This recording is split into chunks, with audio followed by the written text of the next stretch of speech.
Hello friends, इस video के अंदर हम सीखने वाले हैं हमारी कॉन्वर्सेशन को कंटिन्यूअस कैसे रखें। हमारी कॉन्वर्सेशन कंटिन्यूअस सिर्फ तभी रहती है जब हम किसी से क्वेश्चन करते हैं। किसी से क्वेश्चन करेंगे तभी तो वो उसका आंसर करेगा और हमारी कॉन्वर्सेशन कंटिन्यूअस रहेगी। तो इस वीडियो में हम सीखने वाले हैं WH फैमिली के वर्ड्स जिनसे हम क्वेश्चन फॉर्म करते हैं। ठीक है, तो इस वीडियो को देखने के बाद, ये 20 मिनट का वीडियो है, 20 मिनट के वीडियो को देखने के बाद में आप किसी से क्वेश्चन करने में नहीं अटकेंगे। Okay.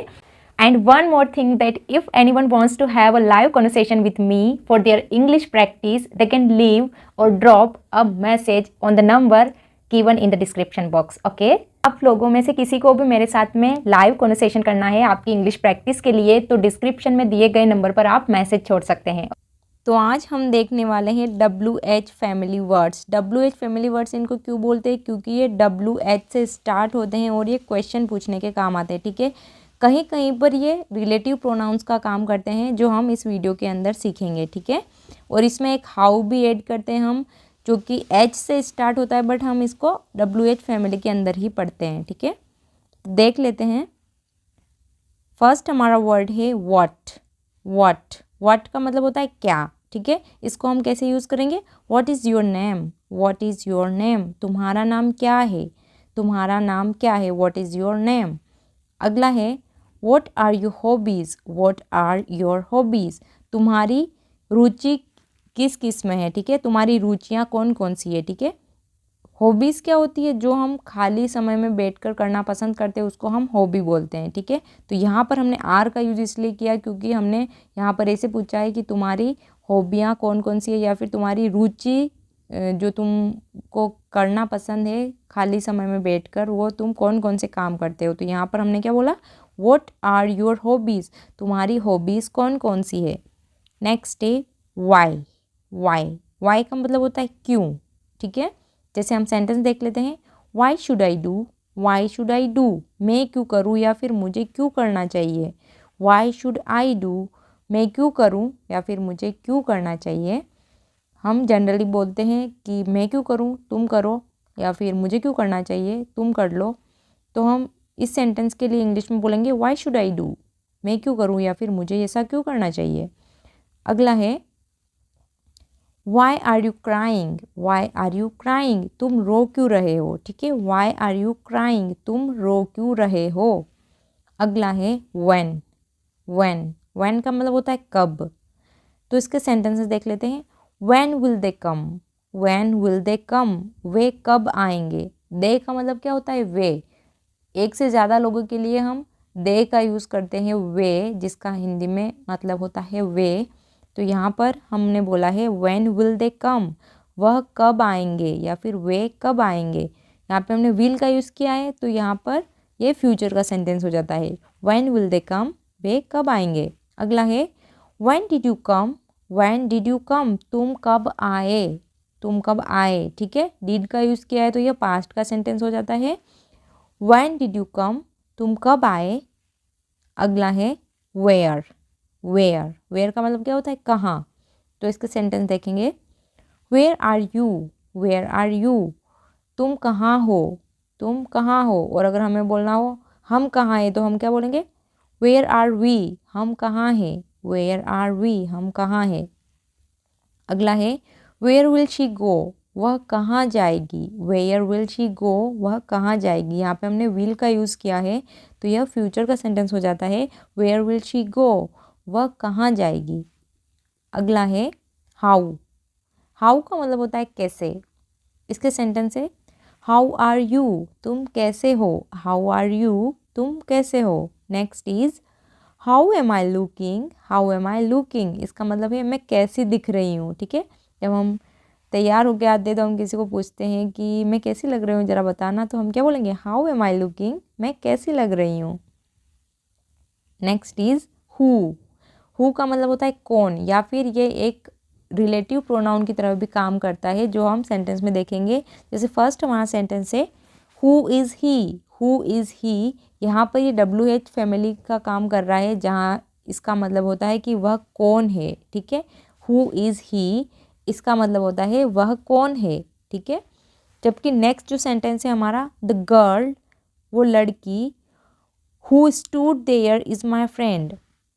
The girl who stood there is my friend, लड़की जो वहाँ खड़ी थी, स्टूड देयर का मतलब क्या है, वहाँ खड़ी थी, इज़ माई फ्रेंड वो मेरी दोस्त है। The girl who stood there is my friend, वो लड़की जो वहाँ खड़ी थी वो मेरी दोस्त है। तो यहाँ पे हु का मतलब जो निकल रहा है, ठीक है। तो ये रिलेट कर रहा है, रिलेटिव प्रोनाउन है ना, गर्ल के लिए ये एक रिलेटिव प्रोनाउन का काम कर रहा है। प्रोनाउंस क्या होते हैं, जो हम नाउन के जगह पे यूज़ करते हैं, ठीक है। तो यहाँ पर है the girl who stood there is my friend, और लड़की जो वहाँ खड़ी थी वो मेरी दोस्त है। Next is which. विच का मतलब क्या होता है, कौन सा, या फिर यह भी एक रिलेटिव प्रोनाउन है जिसका मतलब होता है जो। तो फर्स्ट हमारा सेंटेंस है which is your favourite movie, तुम्हारी पसंदीदा फिल्म कौन सी है। Which is your favourite movie, तुम्हारी पसंदीदा फिल्म कौन सी है। और नेक्स्ट हमारा है आई सा अ लॉन्ग ड्रेस, मैंने एक लंबी ड्रेस देखी, which was really beautiful, which was really beautiful, वह बहुत सुंदर थी, ठीक है, वह वास्तव में बहुत सुंदर थी, ठीक है। विच वॉज रियली ब्यूटिफुल, वह वास्तव में बहुत सुंदर थी। आई सा a long dress which was really beautiful. तो यहाँ पे विच क्या है, ड्रेस के लिए आया है, जो है एक रिलेटिव प्रोनाउन। ड्रेस विच मतलब ड्रेस जो बहुत सुंदर थी, ठीक है। Next is whose. हुज का मतलब होता है किसका या फिर जिसका, किसका। फर्स्ट हम सेंटेंस देख लेते हैं, whose bag is this, whose bag is this, इसका मतलब होता है यह किसका बस्ता है या फिर यह किसका बैग है। हुज बैग इज दिस, यह किसका बैग है। अगला हमारा सेंटेंस है the girl whose name is Reena, लड़की जिसका नाम रीना है, इज़ माई स्टूडेंट, वह मेरी स्टूडेंट है, वह मेरी छात्र है, ठीक है। द गर्ल हुज नेम, तो यहाँ पर है कि लड़की जिसका, ठीक है, इसका मतलब क्या निकल रहा है, जिसका। The girl whose name is Reena is my student, तो यहाँ पे हमने लड़की के लिए जिसका यूज़ किया है। तो लड़की जो है एक नाउन है और इसकी जगह पे हम हुज का यूज़ कर रहे हैं कि जो जिसका नाम रीना है वह मेरी स्टूडेंट है। तो ये क्या है यहाँ पे, ये है हमारा relative pronoun. The girl whose name is Reena is my student, वह लड़की जिसका नाम रीना है वो मेरी स्टूडेंट है। अगला है हुम। हुम का मतलब होता है किससे या फिर किसको, ठीक है। और इसका मतलब ये भी होता है किससे। तो किसे, किसको या किससे जब हमें बोलना होता है तो हम हुम का यूज़ करते हैं। जैसे हम सेंटेंस देख लेते हैं, हुम do you want to meet, हुम do you want to meet, तुम किससे मिलना चाहते हो। हुम do you want to meet, तुम किससे मिलना चाहते हो। अगला है home did you give my bag, तुमने मेरा बैग किसे दिया। Home did you give my bag, तुमने मेरा बैग किसे दिया। यहाँ पे हमने डिड का यूज़ किया है तो ये हमारा पास्ट का सेंटेंस बन जाता है जिसमें हमने बोला है तुमने किसे दिया, ठीक है। Home did you give my bag, तुमने मेरा बैग किसे दिया। अगला है हाउ मैनी। हाउ मैनी, अब हाउ मैनी का मतलब होता है कितने। हाउ मैनी का मतलब क्या होता है, कितने। पर ये हाउ मैनी जो है हम तब यूज़ करते हैं जब हम चीज़ों को गिन पाते हैं, ठीक है, जो काउंटेबल होते हैं, जिनको हम काउंट कर पाते हैं, तब हम हाउ मैनी का यूज़ करते हैं। जैसे हम देख लेते हैं, how many students are present, कितने स्टूडेंट उपस्थित हैं, कितने छात्र उपस्थित हैं। क्योंकि हम स्टूडेंट्स को गिन पा रहे हैं इसलिए हम क्या बोलेंगे इसके लिए, how many students are present. यहाँ पे हम ऐसा नहीं बोलेंगे हाउ मच स्टूडेंट्स, क्योंकि स्टूडेंट्स काउंटेबल है, हम उनको काउंट कर पाते हैं। तो यहाँ पर हाउ मैनी का यूज़ होता है, ना कि हाउ मच का, ठीक है। नेक्स्ट है how many KGs do you need, तुम्हें कितने किलो चाहिए, ठीक है। How many KGs do you need, तुम्हें कितने किलो चाहिए। क्योंकि केजीज को हम हम काउंट कर सकते हैं, इसलिए हमने यहाँ पे यूज़ किया है how many KGs do you need, तुम्हें कितने किलो की आवश्यकता है। अगला है हाउ मच। हाउ मच का मतलब होता है कितना या फिर कितने। तो हाउ मच हम तब यूज़ करते हैं जब हम चीज़ों को काउंट नहीं कर पाते, जब हम चीज़ों को गिन नहीं सकते हैं, तो उसके लिए हम हाउ मच का यूज़ करते हैं, ठीक है। जैसे अगर हमको बोलना है कि तुम्हें कितना दूध चाहिए तो हम क्या बोलेंगे, how much milk do you need, तुम्हें कितने मिल्क की ज़रूरत है या फिर तुम्हें कितना मिल्क चाहिए। तो हम क्या बोलेंगे, how much milk do you want और डू यू नीड। तो हम यहाँ पे हम सेंटेंस देख लेते हैं, how much money do you want, तुम्हें कितना धन चाहिए, ठीक है। मनी का मतलब यहाँ पे क्या होता है, धन। यहाँ पर हमारा सेंटेंस है how much money do you want, how much money do you want, तुम्हें कितना धन चाहिए, तुम्हें कितना धन चाहिए। तो मनी का मतलब यहाँ पर धन है, धन के अंदर आ जाता है हमारा जो हमारे ज्वेलरीज वगैरह होते हैं, सोना चांदी है ना, सिल्वर गोल्ड वगैरह सब मिलाकर हम उसको धन बोलते हैं, और उसमें हम रुपए पैसे भी ऐड करते हैं, तो सबको मिलाकर हम मनी बोलते हैं। ठीक है, तो ये अनकाउंटेबल होती हैं चीज़ें, तो इसके लिए हम हाउ मच मनी का यूज़ करते हैं। Okay, how much money do you want, तुम्हें कितना धन चाहिए। अगला हमारा सेंटेंस है how much time it will take, कितना टाइम लगेगा, कितना समय लगेगा। How much time it will take, कितना समय लगेगा। अगला है for how long, for how long इसका मतलब होता है कब से। जब हमें सेंटेंस में बोलना होता है कब से, तुम कब से रो रहे हो, तुम कब से यहाँ वेट कर रहे हो, तुम कब से यहाँ पे पढ़ा रहे हो, तो इन सब चीज़ों को हम फॉर हाउ लॉन्ग से डिनोट करते हैं। जैसे कि for how long you have been waiting here, तुम कब से यहाँ इंतज़ार कर रहे हो। For how long you have been waiting here, तुम यहाँ कब से इंतज़ार कर रहे हो। अगला है for how long you have been teaching, तुम कब से पढ़ा रहे हो। For how long you have been teaching, तुम कब से पढ़ा रहे हो। नेक्स्ट है with whom, with whom, with whom का मतलब होता है किसके साथ। ठीक है, जब हमें बोलना होता है ना किसके साथ तुम वहाँ गए, किसके साथ तुम यहाँ आए, तो हम विद whom का यूज़ करते हैं। जैसे कि सेंटेंस है with whom did you go there, तुम वहाँ किसके साथ गए। With whom did you go there, तुम वहाँ किसके साथ गए। अगला है with whom would you like to talk, तुम किसके साथ बात करना चाहोगे। With whom would you like to talk, तुम किससे बात करना चाहोगे या फिर तुम किसके साथ बात करना चाहोगे। अगला है फॉर वॉट, फॉर वॉट इसका मतलब होता है किस लिए। फॉर वॉट किस लिए, इसके सेंटेंस देखेंगे। For what are you saying sorry, तुम किस लिए सॉरी बोल रहे हो या फिर तुम किस लिए माफ़ी मांग रहे हो। For what are you saying sorry, तुम किस लिए माफ़ी मांग रहे हो। अगला है for what you have done all this, तुमने यह सब किस लिए किया, तुमने यह सब किस लिए किया। For what you have done all this, तुमने यह सब किस लिए किया। अगला है हाउ ब्यूटिफुल, हाउ ब्यूटिफुल इसका मतलब होता है कितना सुंदर। इसके सेंटेंस देख लेते हैं। हाउ ब्यूटिफुल शी इज़, वह कितनी सुंदर है। हाउ ब्यूटिफुल शी इज़, वह कितनी सुंदर है। How beautiful her home was, उसका घर कितना सुंदर था। यहाँ पे हमने वाज का यूज़ किया इसलिए हमारा टेंस जो होगा वो पास्ट का होगा। How beautiful her home was, उसका घर कितना सुंदर था। Next is how far, how far इसका मतलब होता है कितना दूर। हाउ फार कितना दूर, सेंटेंस है हमारा। How far your home is, तुम्हारा घर कितना दूर है। How far your home is, तुम्हारा घर कितना दूर है। Next is how far your college from your home, तुम्हारे घर से तुम्हारा कॉलेज कितना दूर है। How far your college from your home, तुम्हारा कॉलेज तुम्हारे घर से कितना दूर है। Next is how old, how old इसका मतलब होता है कितना बड़ा या फिर पुराना। ठीक है, अगर हम किसी की एज की बात करें तो हम बोलेंगे कि कितना बड़ा है या फिर तुम कितने बड़े हो।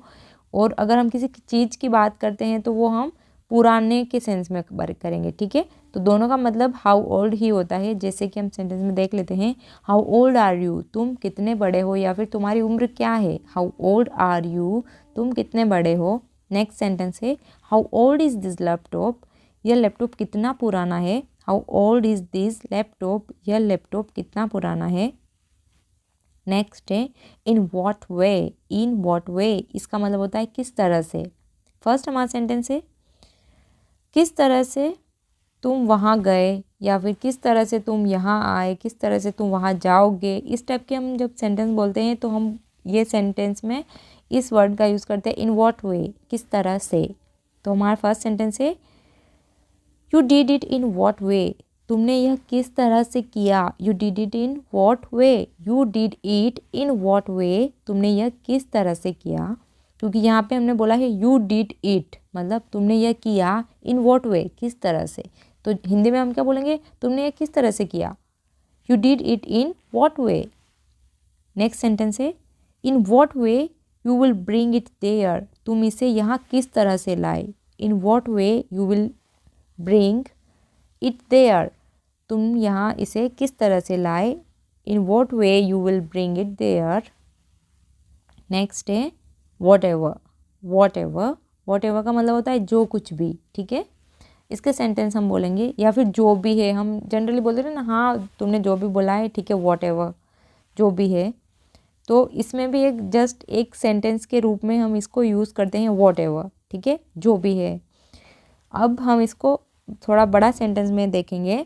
What ever you want you can do, जो कुछ भी तुम चाहते हो तुम कर सकते हो। What ever you want you can do, जो कुछ भी तुम चाहते हो तुम कर सकते हो।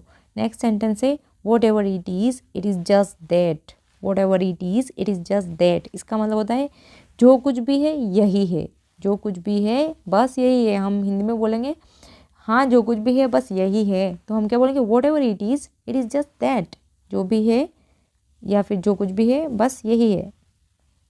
नेक्स्ट इज व्हेनसोएवर, व्हेनसोएवर और व्हेनेवर दोनों का मतलब सेम ही होता है। व्हेनसोएवर जब हम यूज़ करते हैं तो थोड़ा सा चीज़ों को एम्फेसाइज करते हैं, एम्फेसाइज मतलब जोर डालते हैं, ठीक है। तो हमने यहाँ पर देखा है व्हेनसोएवर, इसका मतलब होता है जब कभी भी। तो हम इसके सेंटेंस देखेंगे। Whensoever you need you can call me, जब कभी भी तुम चाहो मुझे कॉल कर सकती हो। Whensoever you need you can call me, जब कभी भी तुम मुझे चाहो कॉल कर सकती हो। अगला है whensoever you want you can come here, whensoever you want you can come here, जब कभी भी तुम चाहो यहाँ आ सकती हो, ठीक है। इसके लिए हम इसकी जगह पे हम यहाँ पे व्हेन एवर का यूज़ भी कर सकते हैं, जैसे कि whenever you want you can come here, जब भी तुम चाहो यहाँ आ सकते हो, पर वो इतना एम्फेसाइजिंग नहीं लगता है, ठीक है, उस पर हम इतना जोर नहीं दे रहे हैं। बट अगर हम बोलते हैं whensoever you want you can come here, तुम जब कभी भी चाहो यहाँ आ सकती हो, तो व्हेनसोएवर का यूज़ हम थोड़ा सा एम्फेसाइज करने के लिए करते हैं। बाकी इन दोनों में कोई ज़्यादा डिफरेंस नहीं होता है, ठीक है। आप व्हेनसोएवर की जगह व्हेनेवर का यूज़ भी कर सकते हैं। नेक्स्ट है व्हिचएवर, व्हिचएवर, व्हिचएवर का मतलब होता है जो कुछ भी, ठीक है। जैसे कि हमें बोलना है जो कुछ भी तुम चाहो तुम खरीद सकते हो, तो इसके लिए हम सेंटेंस यूज़ करते हैं which ever you want you can buy, जो कुछ भी तुम चाहो तुम खरीद सकते हो। Whichever you want you can buy, जो कुछ भी तुम चाहो तुम खरीद सकते हो। और नेक्स्ट हमारा सेंटेंस है whichever you like you can take, तुम्हें जो कुछ भी पसंद हो वह तुम ले सकते हो। Whichever you like you can take, तुम्हें जो कुछ पसंद हो तुम ले सकते हो। अगला है which type, which type, which type का मतलब होता है किस तरह का। जैसे कि हमको किसी को बोलना है तुम्हें किस तरह का खाना पसंद है, तुम्हें किस तरह की मूवीज़ पसंद है, तो हम विच टाइप का यूज़ करते हैं। जैसे कि विच type of dresses do you have, तुम्हारे पास किस तरह की ड्रेसेस है। Which type of dresses do you have, तुम्हारे पास किस तरह की ड्रेसेस हैं। नीचे वाला सेंटेंस है which type of food would you like to eat, which type of food would you like to eat, तुम्हें किस तरह का खाना खाना पसंद है, ठीक है। यहाँ पे हमने बोला है विच टाइप ऑफ फूड, तुम्हें किस तरह का खाना, would you like to eat, खाना पसंद है, ठीक है। एक फूड का मतलब होता है खाना, जो कि हमारी डिश वगैरह होती है, और ईट का मतलब होता है कि खाना को खाना, ठीक है। तो ये हमारा एक्शन है ईट, तो हम बोलेंगे कि तुम्हें किस टाइप का खाना खाना पसंद है, ठीक है। Which type of food would you like to eat, आप किस टाइप का खाना खाना पसंद करेंगे, ठीक है। तो आई होप कि आपको सारे WH फैमिली के वर्ड जो है वो काफ़ी पसंद आए होंगे, और इनका यूज़ किए बिना इंग्लिश बहुत ही डल लगती है, इनका यूज़ हमको करना ही करना होता है, और इससे हमारी लैंग्वेज बहुत ज़्यादा ब्यूटीफुल लगती है, बहुत वंडरफुल इसका जो, और इन वर्ड्स का इफ़ेक्ट जो होता है हमारी ओवरऑल लैंग्वेज के ऊपर काफ़ी अच्छा होता है। तो आई होप कि आपको वीडियो काफ़ी पसंद आया होगा, और इस वीडियो के जितने भी वर्ड्स मैंने आपको इसमें बताए हैं वो आप अपनी कन्वर्सेशन के अंदर यूज़ करेंगे, और इससे आपकी लैंग्वेज की फ्लुएंसी और इसकी ब्यूटी काफ़ी हद तक बढ़ जाएगी, ठीक है। तो ऐसे ही वीडियो देखने के लिए आप मेरे चैनल को सब्सक्राइब कर सकते हैं, और वीडियो अच्छा लगा हो तो इसको लाइक कीजिए, शेयर कीजिए, और अगर नए हैं तो सब्सक्राइब करना मत भूलिए। मिलते हैं नेक्स्ट वीडियो के अंदर, और तो अगर वीडियो आपको पसंद आया हो तो प्लीज़ लाइक करके जाइएगा, एंड मिलते हैं नेक्स्ट वीडियो में। Till then take care.